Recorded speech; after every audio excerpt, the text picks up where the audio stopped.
Tonight, domestic threat. You have been given a lawful order to disperse. Florida police arrest a gun-toting protester at one pro-Hamas rally. I didn't do anything. How long till campus protesters turn into campus terrorists? Panic mode versus bunker mode.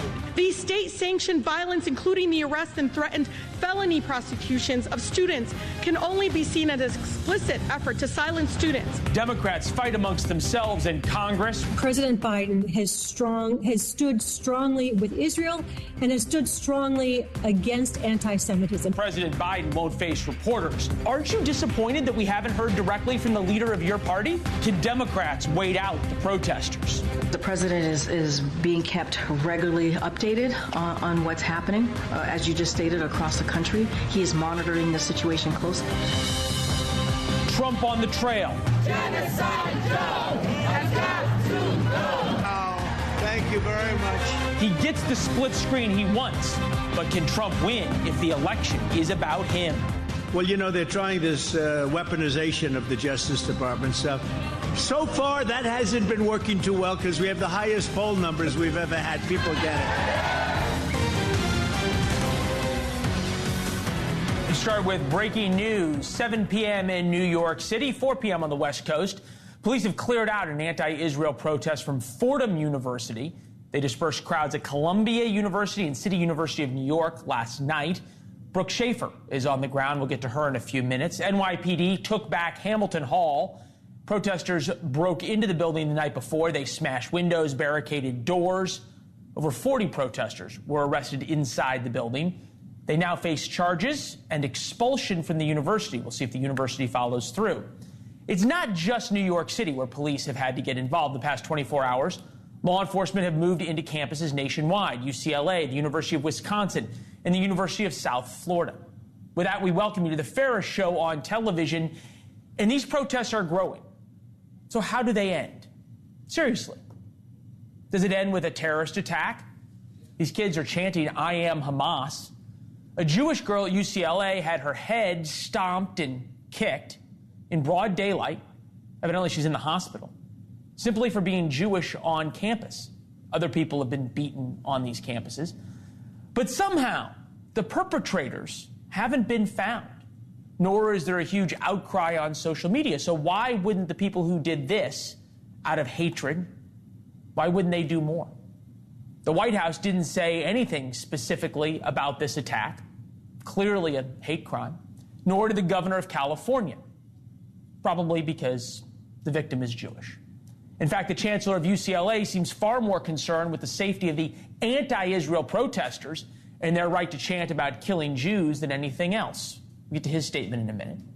Rather than calling in state troopers and riot police to kick the pro-Hamas folks out, today the chancellor canceled classes. So how does this end? Live shot of Fordham University in New York. Under threat of arrest, the protesters have cleared out of a building. Same thing with Columbia University, where we saw images of violence as students attempted to barricade themselves into their encampment.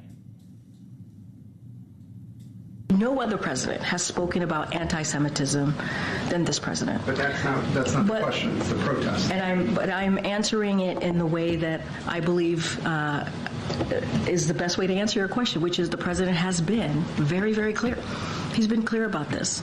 He's taken action. He put forth a strategic plan to counter anti-Semitism. Strategic plan doesn't seem to be working out so well.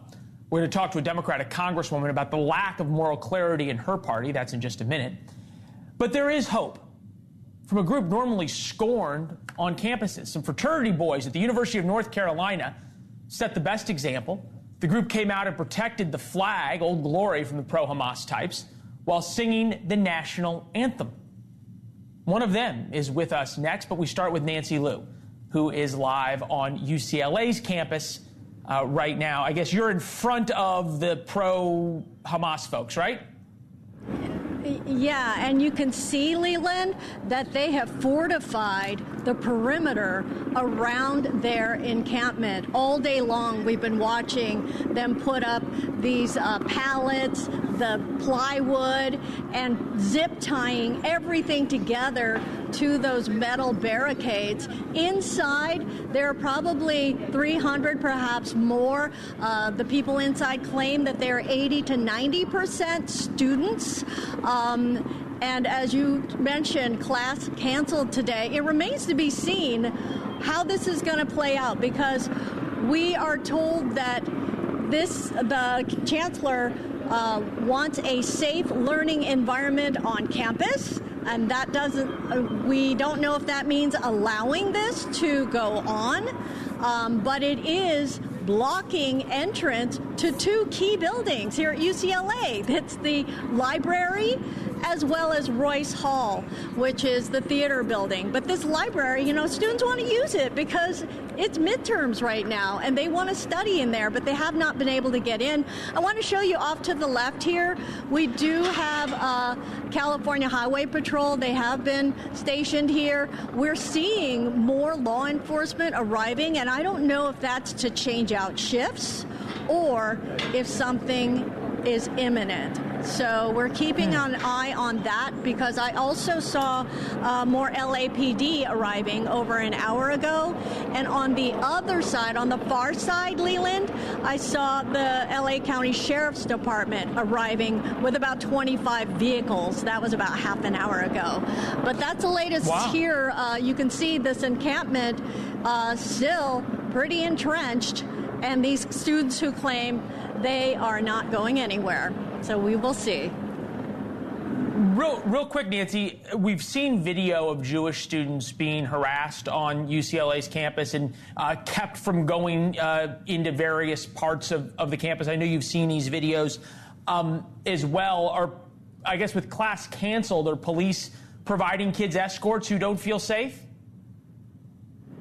No, the kids are staying in groups, but we haven't heard from Jewish students in particular who do not feel safe on campus. They are sticking in groups or just staying in their dorms and their apartments. But out here, we have seen a handful of these tents get packed up and some people come out, but we've also seen some people come in with supplies. I saw two girls with a huge box of batteries and flashlights, and the violence that ensued overnight, they're saying, we'll put up with all kinds of nights like that to get what we want, which is, of course, as you've heard, divestment by the UC system.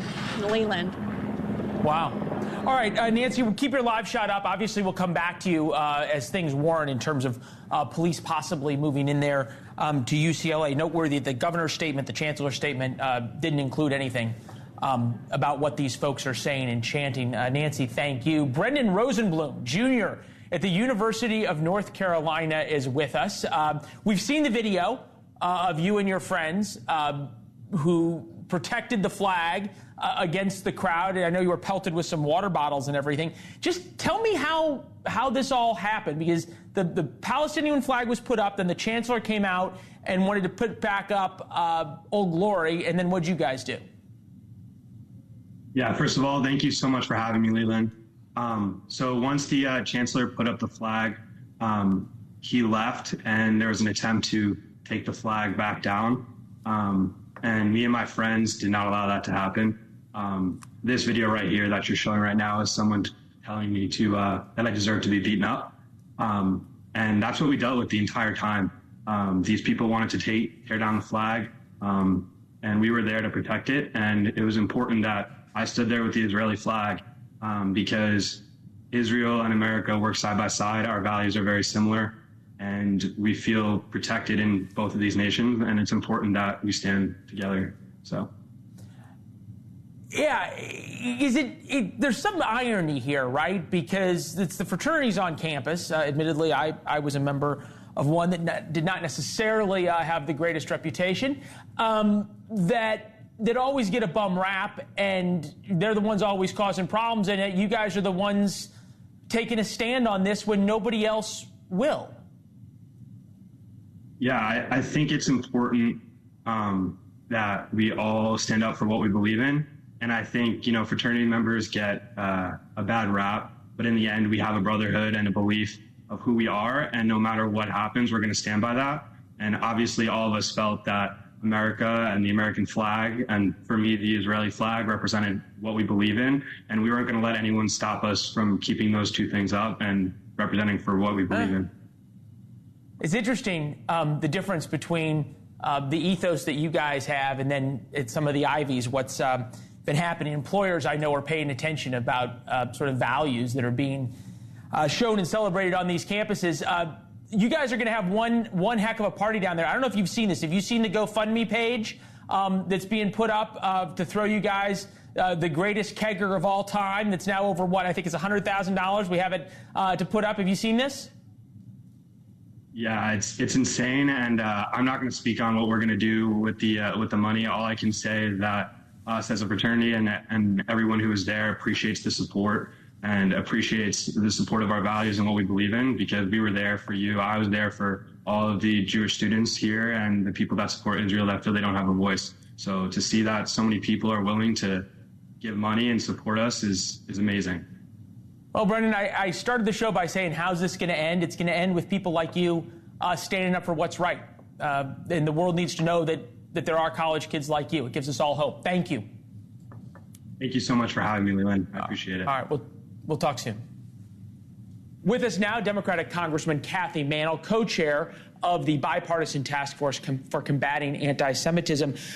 Madam Congresswoman, appreciate you being with us. Ordinarily, this isn't really a topic of division, right? It seems as though combating anti-Semitism should be something that everybody can get on board with. Some of your fellow Democrats, though, are not so keen. Here is Rashida Tlaib and Jamal Bowman. Take a listen. These state-sanctioned violence, including the arrests and threatened felony prosecutions of students, can only be seen as an explicit effort to silence students. Students are occupying their campuses to peacefully protest for an end to these atrocities. When I was 11 years old, I was a victim of police brutality simply for being black in America. And now I see that brutality being inflicted on peaceful protesters at Columbia University. And for what? Simply exercising their First Amendment rights. Congresswoman, how did the Democratic Party end up with members of Congress who, and I hate to say this, but are Hamas adjacent, if you will, or Hamas apologists? So the Democratic Party has a wide tent. There are people with many different views, but I have to say the vast majority of my Democratic colleagues believe that Israel has the right to exist as a Jewish state.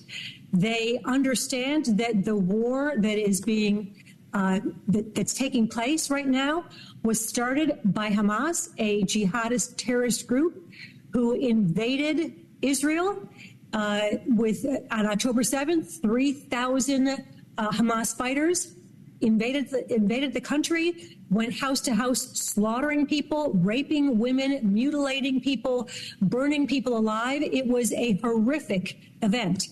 And Hamas brought on to the people it is supposed to represent, the Palestinian people, this disaster by hiding among civilians, building their weapons caches under churches and hospitals, mosques and hospitals. And there's a different view. Yeah, well, Congressman, you get no argument from me on the evils of Hamas and that the Palestinians are suffering not despite of Hamas's good works, but because of Hamas and because of Hamas's actions. You were at Columbia. You've spoken out about what these protesters were doing and what they were saying, and that they want intifada in America and long live the resistance, and some saying, I am Hamas. And yet when asked about it, the very first question at the White House briefing today, this is the White House spokesperson, because the president hasn't spoken, this is the White House spokesperson's response. Take a listen. Let's not forget, in 2017, he was very clear what we saw, the anti-Semitic vile that we saw in Charlottesville, on the streets of Charlottesville. He called that out. The first thing the White House does is go back to Charlottesville. Why is it so hard to do what you just did? I have to say President Biden has stood strongly with Israel and has stood strongly against anti-Semitism. Let's remember that President Biden is the first president in U.S. history to pull together an interagency task force and to come up with the first U.S. national strategy to combat anti-Semitism. And I have a bill that I have introduced on a bipartisan, bicameral basis that would implement his national strategy to combat anti-Semitism. Now, what you're talking about on college campuses, there are two competing issues. One is the right to free speech, which we, of course, support, but the other is the right of schools to set the time, place, and manner in which students can exercise their free speech, and also to make sure that what is happening on campus does not cause harassment, discrimination, isolation against students, and particularly Jewish students. And that's what we saw happen. Congressman, you and I know full well that when these pro-Hamas marches began after October 7th, it was Karine Jean-Pierre who started talking about the dangers of Islamophobia. It's one thing to create task forces. It's another thing to use the power of the presidency to come out over the past 2 weeks and say, chanting "I am Hamas" is wrong and these protesters need to go home. We know President Biden would do that if these kids were wearing Ku Klux Klan outfits. We know that he talks about people wearing MAGA hats in far stronger language. Why? Again, aren't you disappointed that we haven't heard directly from the leader of your party? I am not disappointed because I think he has stood strongly, first with Israel, second with the Jewish community. And in fact, he and 17 other leaders of countries just issued a statement placing blame for what's going on in Gaza squarely on Hamas, and actually also calling for the release of the hostages. He is coming to the Capitol to speak to Congress on Holocaust Memorial Day next week. We are very excited to welcome him and to hear him condemn anti-Semitism wherever it exists. And I'm confident that that's exactly what he will be doing. All right. Congresswoman, thank you very much. We know you have to get to votes. We appreciate the time. My pleasure. Thank you. Yeah, thank you, ma'am. FBI believes the biggest threat to the U.S. are terrorists bred here at home. Are they already on college campuses? The evidence says so. Why the White House doesn't seem worried. Does President Biden want his administration to find out who is funding some of these protests? What I can say, I cannot speak to the organizations that are being reported that's on the ground. That is not something for me to speak to. All right, live pictures of UCLA where the protesters, call them what you will, are speaking to the media. There is a reasonable possibility we're hearing of a perhaps move by law enforcement to clear out the UCLA encampment. Nancy Liu was reporting that they have reinforced it with barricades. Where they're getting the money to bring in all of this equipment and all of these things to try and stop law enforcement is obviously something for perhaps the FBI and others to look into. Among the other things they're likely looking into, a 39-year-old man that we're still trying to learn a little bit more about, arrested with a gun at a protest at the University of South Florida. Atakir Othman is not listed in the school's student directory. The Intercept published a piece back in March with new meaning now. The FBI is investigating thousands of threats related to the Israel-Hamas conflict. Former staff operations officer from the CIA's Counterterrorism Center, as well as a former FBI agent, Tracy Walder, is with us now. Tracy, good to see you. At some level, when you see the support that Hamas has across college campuses, I'm almost surprised there hasn't been an attack yet.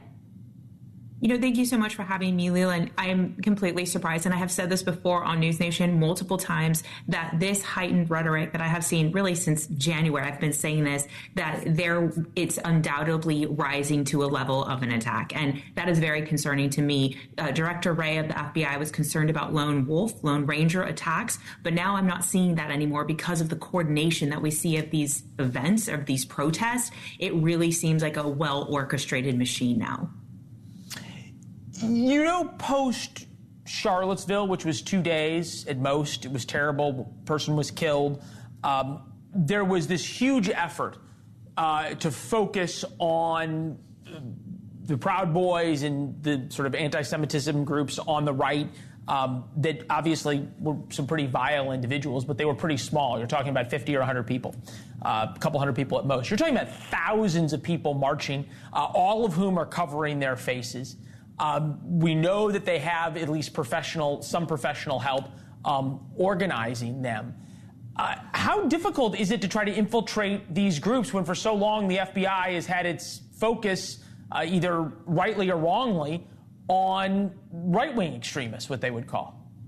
Well, I think that's a really good point, Leland. I think all of this undoubtedly is a failure of intelligence and a failure to gather that intelligence because we had put so much focus elsewhere.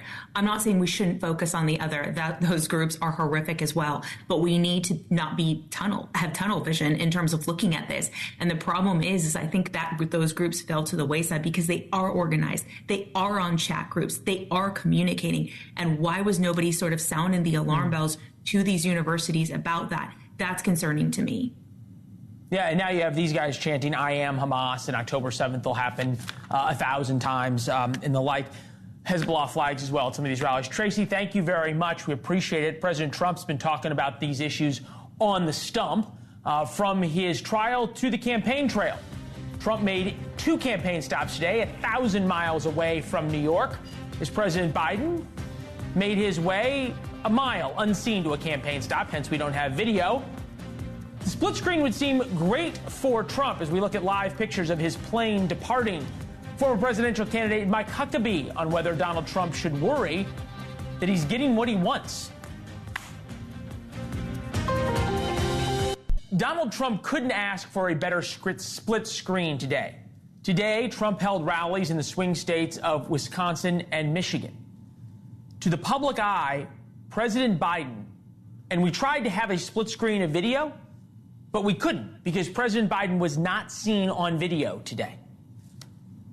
To every college president, I say remove the encampments immediately, vanquish the radicals, and take back our campuses for all of the normal students who want a safe place from which to learn.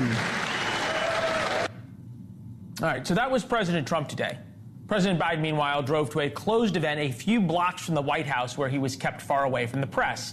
Again, no pictures. The Washington Post asked the question, is Biden afraid of reporters? That's the Washington Post.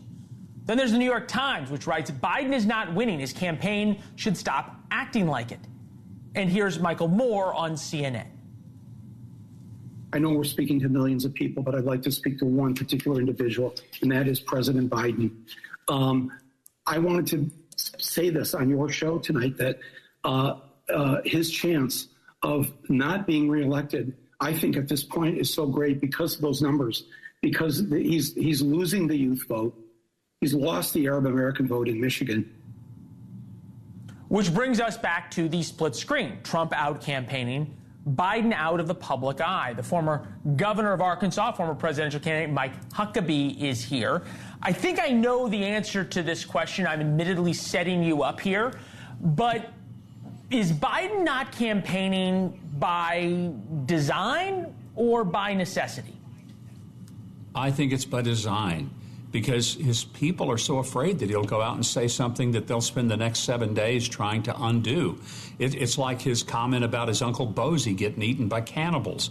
I mean, that kind of stuff just, he just falls into a hole. Now we have people talking about maybe franchising out Uncle Bosie's barbecue. It would be great. I mean, it's just that kind of stuff, and it happens all the time. Or when he said 4 more years, pause.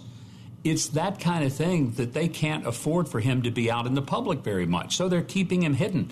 But it's interesting that when he's afraid of the press, and for the most part, outlets like the Washington Post and New York Times, they're giving him a tongue bath every day. I don't think he really has to be afraid of them, but apparently he is. Yeah, this is video of him walking out now to Marine One with an entourage around him rather than the usual walk. Axios reports it's because they don't want the focus on how he's walking in, his gait, and him perhaps coming over and talking to reporters, so they keep the entourage between him and reporters. Look, you know this better than anybody. Elections are about choices. They're referendums. The last referendum on Donald Trump lost, right, in 2020. If by keeping Joe Biden out of the public eye and allowing Trump to be Trump, doesn't this become a referendum once again on Donald Trump that Joe Biden has a good chance at winning? Well, here's the chance, though, that the Bidens are taking. I think it's a huge mistake. This gives people an opportunity to hear Donald Trump talk about the economy when he was president, what gas prices were, what it cost to buy a house, what the interest rates were. There are a whole lot of things Donald Trump can talk about that sound pretty doggone good compared to the last 3 years of Joe Biden. So if that's what the Biden strategy is, it's a really dumb strategy. But what else have they got? They can't go out and say, we have a phenomenal record, even though they continue to say it. But the American people sitting around their kitchen table at night look at each other, scratch their heads and say, in what world is he living in? Certainly not ours. That's not a good place for a president to be running for re-election. Fair point. If and only if Donald Trump would only talk about the economy and gas prices and interest rates and what the world looked like in terms of no war in Ukraine and no war in the Middle East. Instead, we've put together a clip of some of his other things over the past few weeks. Take a listen. Now, if I don't get elected, it's going to be a bloodbath for the whole. That's going to be the least of it. It's going to be a bloodbath for the country. Then I got indicted a second time and a third time and a fourth time. And a lot of people said that that's why the black people like me. You know, when they let, I think the real number is 15, 16 million people into our country. When they do that, we got a lot of work to do. They're poisoning the blood of our country. Again, if only it was the 90% on script part. Yeah, but I don't think he said anything there that a lot of Americans wouldn't agree with. People are concerned about what's happening at the border. They see 10 million people just walk right in. We're not talking about people from south of the border who are economically depressed. We're talking about young Chinese military-age men, people from 150 countries. We're not stupid. We can see that. And we can see that there's no attempt whatsoever to control that border. So I don't think that some of the things that he's saying does anything but resonate with Americans who are fed up with a country that seems out of control. You know, Leland, you hear this term a lot, the right side of history. I think for a lot of Americans, people are talking about the right side of sanity. When you have the kind of goings on, not just at the border, but you have the defense of having 8- and 9-year-olds make life-altering decisions about their gender, and we're supposed to consider that sane and normal. These same kids, they couldn't buy booze or cigarettes or enter into a contract, get married, or for that matter, even have a tattoo. But they can have genital mutilation. People look at that and say, it's the wrong side of sanity. Look, that either by design or coincidence of what you're just saying is what Trump said on the stump today. You know, Republicans, in his words, are now the party of common sense. You could add to that what's happening on college campuses. I'll just take one more try at this.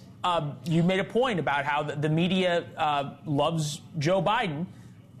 Donald Trump is prone to say things, Donald Trump is, that raise eyebrows among some. The mean tweets don't work with suburban voters. We know that.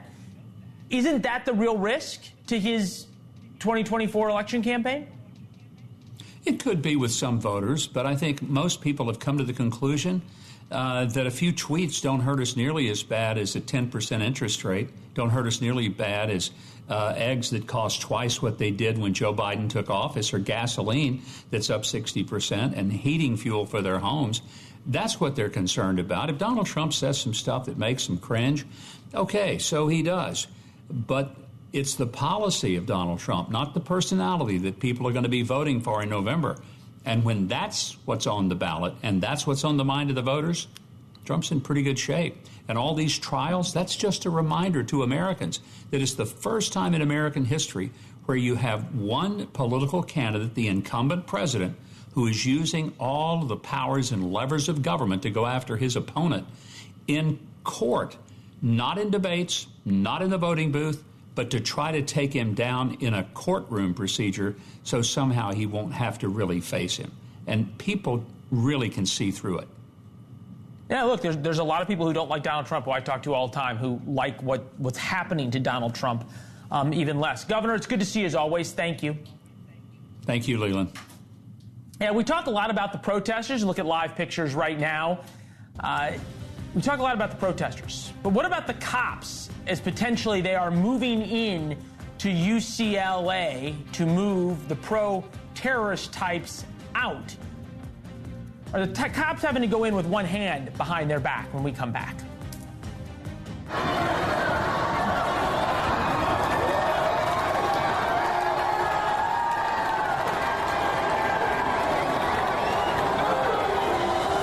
For all sorts of things to be brought in. We're talking about large pallets, plywood, zip ties, metal barricades, and that's at least the stuff that we can know they're asking about ahead of possible police intervention. Deadline 6 p.m. Pacific, they are saying. Similar story last night, Columbia University in New York. NYPD riot police cleared out a building on campus, arrested hundreds of anti-Israel protesters. NYPD Chief of Patrol John Schell is with us. Chief, congratulations on a night well done. Are these just sort of your average kids who are upset and want to protest for peace, or is there some forces behind them organizing them? Well, we had some students that were protesting for peace. We had other students that were protesting with pure hate language. And we also have people that weren't from the school who infiltrated the campus, who were causing problems for our students and radicalizing them and teaching them how to do things they wouldn't normally do. So, for instance, when our emergency service team went into Hamilton Hall to secure that location, they were met with locks, your garden variety lock that mom and dad certainly didn't buy you at the Home Depot. These were on all the doors that we had to compromise. And this is what we're dealing with, outside agitating, influencing young kids on campus. And we put that to rest last night.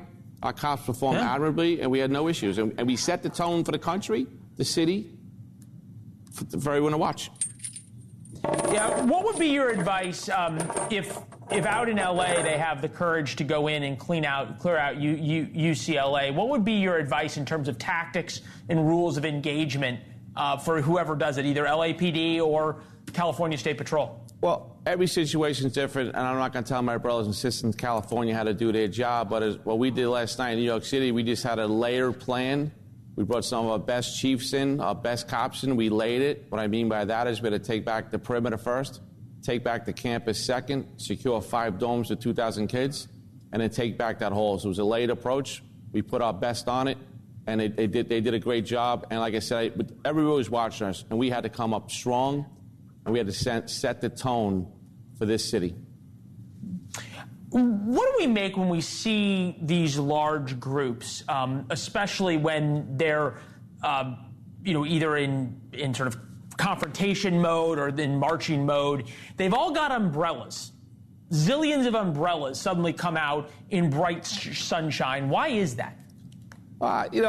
Different groups do different things. And let me be clear here. We support their right to protest. It's a good thing we do it properly. But under this mayor, our commissioner, the lawless part of it, to the extent that we can, we are not going to put up with it, and we're going to act fast when we see it. And I think we are doing that, and we're changing the narrative in the city. Do you have confidence that Alvin Bragg is going to follow through on the prosecutions of those who you arrested? I'm sure DA Bragg's aware of the situation, and we're ground zero for what's going on in this country right now. He'll take a look at the burglary charges. I'm sure he'll do his due diligence the best he can with the evidence he has, and I'm sure he'll do what he has to do. Well, in addition to being chief, we could add diplomat to your title as well, sir. You look at what these groups have done and the amount that they've been able to take over on college campuses and entrench themselves. Has deterrence been restored? New York City, for Columbia, Fordham, City College, NYU, it's been restored here. What we're doing is we're holding these students accountable. These are some spoiled kids who think they could do what they want, no accountability, no consequences, backed up by teachers who are on the same page with them. And it's a terrible thing to see. And if this represents the youth of America in these institutions, we have some issues moving forward. All right, Chief, thank you very much. We appreciate it. I know it's been a long night for you, for your men as well. And you made a good point, overwhelming force, and oftentimes you're able to resolve things a lot more quickly and with a lot less injuries than in these confrontations that we've seen. Congratulations. Thanks, Chief. Thank you, sir. Yeah, we're glad to have you. Live pictures now back out to UCLA's campus. It's about 4:45. We're hearing of a 6 p.m. deadline, so about an hour and 45 minutes from now, hour and 15 minutes, possibly, for an order for them to disperse from UCLA. Nancy, this is what I think was fascinating from your last report, and I want to touch back on it. You look at the encampment that's behind your, just over, I guess it'd be your right shoulder there. All of the pallets that have been brought in zip-tied, reports you said of flashlights and batteries, and that the stuff that's coming in, it costs a lot of money, it's organized, and more importantly, it's being allowed to be brought in. Who's organizing all this stuff? Who's setting it all up? Who's paying for it all? It's all through social media, and there's a particular app that they've been using. They have a list of supplies that they need, food and tents and gloves and helmets and batteries. But look at this. I want to show you this, though, right in front of us, Leland. We heard this imminent, possible law enforcement crackdown. These students are putting up tripwire between these bushes. Is it obviously to slow down law enforcement, but they're using that wire like in the bushes and also in to tie together the barricades. So definitely signs of them hunkering down and staying in place as all this buzz is, afoot that a law enforcement crackdown may be coming. But inside, you can see the encampment. Tents have moved around, but for the most part, students remain, probably over 300. And, there was a call on social media for the community to come down and be a buffer and to help protect this zone. Oh, we just heard a cheer go up in the camp. We don't know, if they're rallying or what. They had a press conference a while ago vowing that, they would put up with all kinds of violent nights like they did last night to get what they want and to get their message across and to get a ceasefire in Gaza. But the area where I'm in, Leland, this is a perimeter that is surrounded by law enforcement. So only media being allowed in this area, but this is the area where that pro-Israel group was last night, and they were cleared out. But this was the zone where all of the fighting happened last night. We saw, the fireworks, you saw people hitting each other with 2x4s. So we're waiting to see what happens. We don't see uniformed officers yet. We have private security, but I do see a lot of law enforcement coming this way. Leland. Yeah, it's pretty wild. This is video from last night. There was a Jewish girl who was beaten, nearly killed before that happened, and then a group of Jewish kids came in. All right, Nancy, thank you. We appreciate it. Wild that the university and the police allow all this stuff to come in, the hard hats and everything else. But thank you, and we'll keep looking at your live shot and waiting to hear if and when the police do move in. Nancy, thank you very much. We're gonna switch gears a little bit when we come back, because you've heard this. Breaking up is hard to do. It took St. George's, Louisiana, 10 years to free itself from Baton Rouge, Louisiana. They wanted out because of complaints of crime and poor city management. Why Baton Rouge now feels like a scorned lover.